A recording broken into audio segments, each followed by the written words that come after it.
Décerne l'Observatoire africain pour la bonne gouvernance, meilleur patron de presse privée de l'Afrique de l'Ouest francophone. Comment avez-vous accueilli cette note? Surpris, dans le sens que c'est pas la Guinée, c'est la Côte d'Ivoire. Et vous l'avez dit, après le Sénégal, on reçoit ça avec beaucoup d'humilité, c'est comme ça de le dire. Et ça nous pousse encore à se remettre en question et à se dire que ce que nous faisons ici, dans nos petits studios ici à Matoto, que ça a un impact hors de nos frontières. Évidemment que ça fait plaisir, ça fait très plaisir avec tout ce qui s'est passé cet été ici en Guinée, à Adafo Média particulièrement. Et voilà, donc on reçoit. Je ne sais pas, parce que ce que je fais, je le fais avec sincérité. Si ça a un impact, parce que tout simplement les gens qui nous écoutent, les Guinéens qui nous regardent, qui nous écoutent à la télévision, je pense ça déceler du faux et du vrai.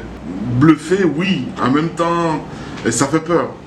Tout simplement parce que ça veut dire que les mots ont leur sens, les gestes, même si ici on a tendance à donner des connotations à tout, évidemment que ça fait plaisir. Ça fait plaisir. Oui. Et quand vous êtes meilleur patron de presse privée de l'Afrique francophone, ça veut dire que vos rapports avec les employés que vous avez sous la main sont des bons rapports. Et expliquez-nous un petit peu comment ça marche avec les employés. Je ne vois pas du tout les collaborateurs comme des employés. Je dis bien les collaborateurs. Pour moi, s'il y a un employé, je fais partie des employés parce que je vis avec eux. Je connais leur quotidien, je sais comment ça se passe. J'ai une relation particulière avec tout un chacun à Adafo Média, de Zérékoré à Conakry. Et je pense que ça fait peut-être toute la différence. C'est comme ça que je le dis. Donc, pour mieux connaître une personne, je pense qu'il faut connaître la personne au-delà du boulot. Et c'est ce que nous essayons, je parle de la direction évidemment, de faire avec nos collaborateurs. Et voilà, maintenant que ça puisse avoir un impact dans le travail que nous faisons tous les jours, je pense que ça compte, ça s'appelle le management. Et voilà, maintenant, est-ce que ça a fait aussi la différence en ce qui concerne le rendu, en tout cas ce que les auditeurs et les téléspectateurs voient à la télévision? Je pense peut-être que le petit secret vient de là, s'il y a un secret en tout cas.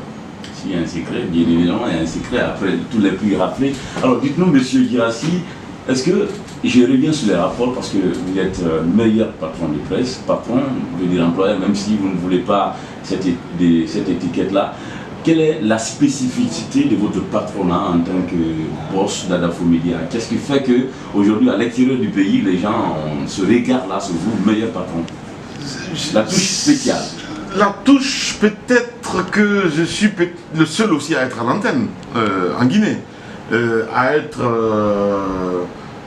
sous les feux des caméras et dans les studios radio. Peut-être c'est ce qui fait la différence, je ne sais pas, je ne peux pas expliquer. Et quand je dis, j'ai des rapports particuliers avec les employés, j'ai du mal, parce que moi je me vois plus comme un ouvrier, et c'est comme ça que je le dis. Ça fait 13 ans que ça dure, je suis là à 4 h du matin, sauf les vendredis évidemment. Le rapport, je ne sais pas, je ne pourrais pas expliquer, sincèrement. Peut-être que les employés, je veux dire les travailleurs, seront mieux placés pour expliquer peut-être le rapport que j'ai avec chacun d'entre vous. Moi, je vais parler au PDG, Lamine Guirassy, pas à l'employé. Si on voit souvent que Lamine Guirassy est sollicité un peu partout, c'est encore son empire médiatique.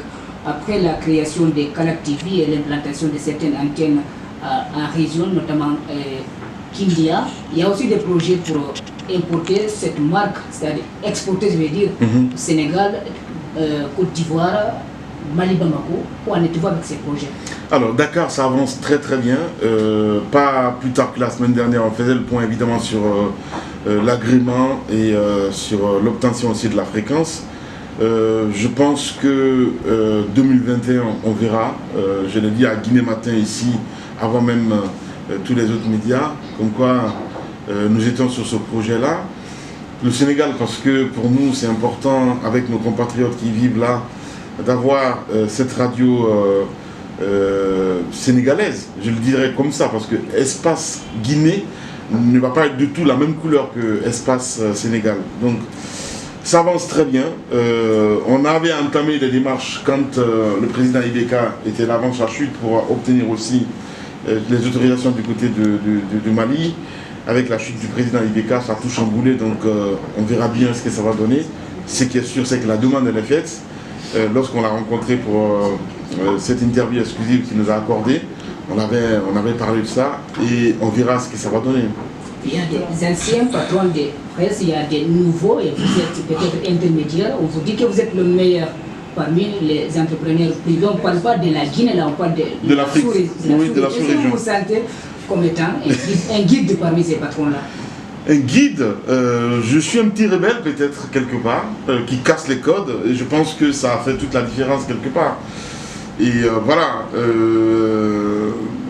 je sais pas, peut-être qu'on est venu avec un style nouveau qui n'existait pas, où il fallait peut-être tutoyer les collaborateurs pour essayer de comprendre un petit peu comment ils vivent, c'est quoi leur quotidien et tout ce qu'il y a autour. Donc voilà, et souvent on n'arrive pas à faire la différence entre le patron et le collègue. Et nous, on a peut-être arrivé à concilier les deux et ça fait toute la différence. Donc je sais quand Fadi Makanti ne va pas bien, je sais quand Philomène Bangoura a mal, ou Fatoumata Condé. Voilà, donc je m'invite souvent à la rédaction sans être là. Quand je dis à la rédaction, jamais on vous dira que je suis venu donner des instructions aux différentes rédactions d'Espace. Je parle de Espace TV, de Radio Espace ou même de Calac Radio. Donc j'écoute ces radios-là comme les auditeurs, voilà, normaux. Et j'essaie d'apprécier. Et s'il y a des problèmes, j'interpelle directement les responsables, mais pas directement les collaborateurs.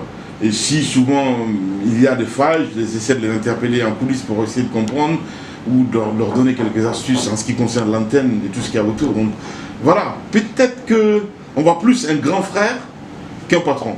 Et ça fait toute la différence. Quelle sera la spécificité de Radio Espace et Télé qui va bientôt voir le jour à Dakar, au Sénégal? D'abord, c'est une radio sénégalaise, encore une fois de plus. Oui, la communauté guinéenne est là, parce que l'espace a démarré d'abord en Guinée.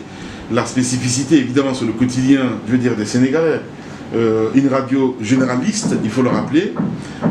Espace a démarré ici en thématique, avec beaucoup de musique à l'antenne. Au fil du temps, on est sorti un petit peu pour devenir une radio généraliste. Je pense que si le succès est au rendez-vous, c'est parce que les citoyens se voient en nous, parce qu'on parle d'eux à la radio. Et c'est pareil pour Bokeh, pour Kindia, pour toutes les autres régions où nous sommes implantés. La différence, ça va être plus le quotidien des Sénégalais, évidemment. Donc la communauté guinéenne, évidemment, sera représentée à l'antenne. Mais on ne va pas s'attendre à voir, par exemple, les grandes gueules guinéennes dans cette radio-là du côté du Sénégal. Donc c'est un peu ça. Alors, M. Guirassy, les organisateurs de ces prix... Je voudrais vous expliquer, je ne connais pas du tout les organisateurs. Apparemment, c'est la 3e édition. 2017, 2018, 2019, 2020, peut-être c'est la 4e édition, je ne sais pas. Nous, on a reçu un courrier à travers la secrétaire de la boîte et qui m'a signifié cela. Au début, je m'apprêtais à partir à l'intérieur du pays, rencontrer les collaborateurs en région, Zérékoré, Cancan, l'abbé, et voilà. Donc le directeur des ressources humaines s'est dit non, il faut qu'on aille.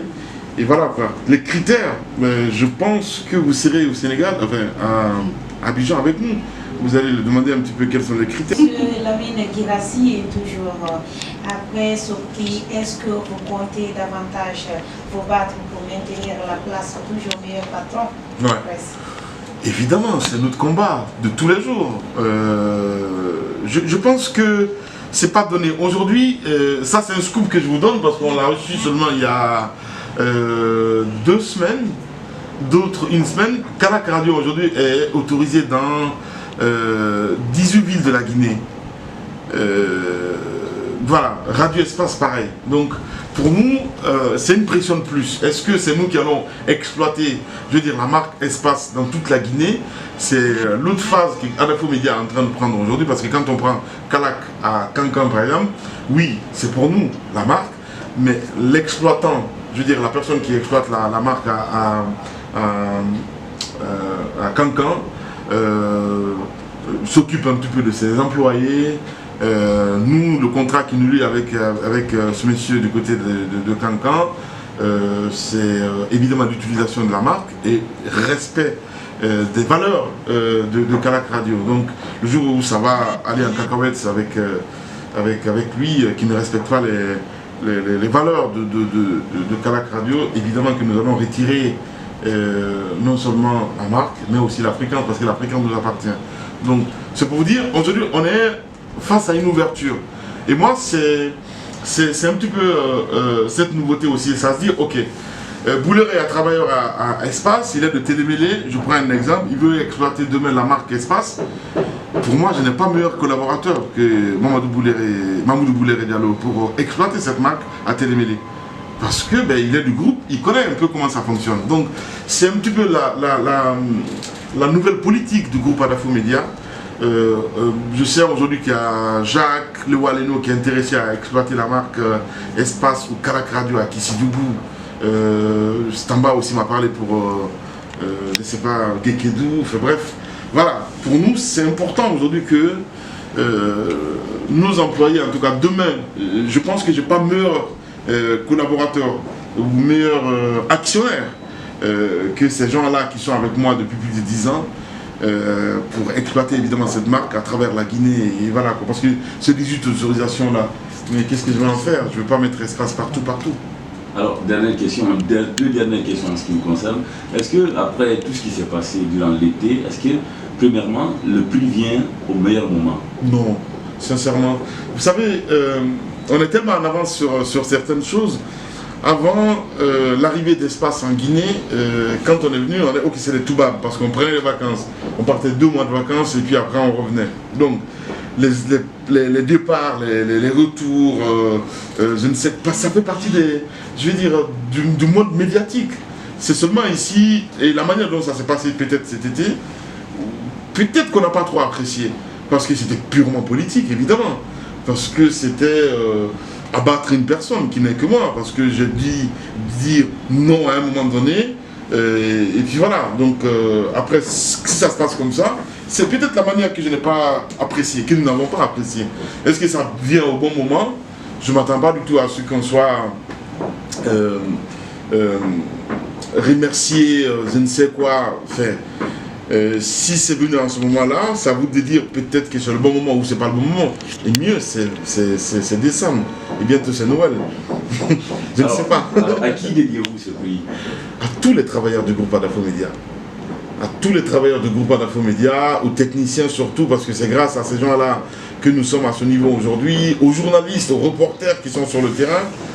Nous sommes certes dans les bureaux, dans les studios, mais ceux qui font la différence de tous les jours, ce sont ces reporters-là, ce sont ces cadreurs-là, ce sont ces techniciens-là qui font la différence tous les jours à travers les zones d'espace à Conakry, mais aussi à l'intérieur du pays. Nous, on est devant, mais ceux qui nous fabriquent, évidemment, ce sont ces reporters, ce sont ces journalistes-là. Et voilà, donc je dédie évidemment ce prix-là à tous ces travailleurs-là, parce que si on dit meilleur patron, c'est parce que j'ai des employés. Une dernière question, parce que vous parlez des travailleurs, est-ce qu'on peut avoir une idée de son nombre? Il y a eu beaucoup de départs, il reste combien ici? Oula, je pense qu'il y en a à 232. Quand vous dites beaucoup de départs, il y a 10 sur 240. Donc voilà, après c'est Espace, après c'est Adafou Média. Même si c'est un réceptionniste qui part, allez, on va faire un article là-dessus. Mais c'est aussi le prix à payer. Et voilà, et je n'en veux à personne. Dans les collaborations, c'est toujours comme ça. Il y a d'autres qui étaient là, ils sont partis, ils sont revenus. Et voilà, mais comme je l'ai dit, dans toute collaboration, c'est la manière de partir. Et ça, c'est très important. Merci, monsieur. Merci à vous.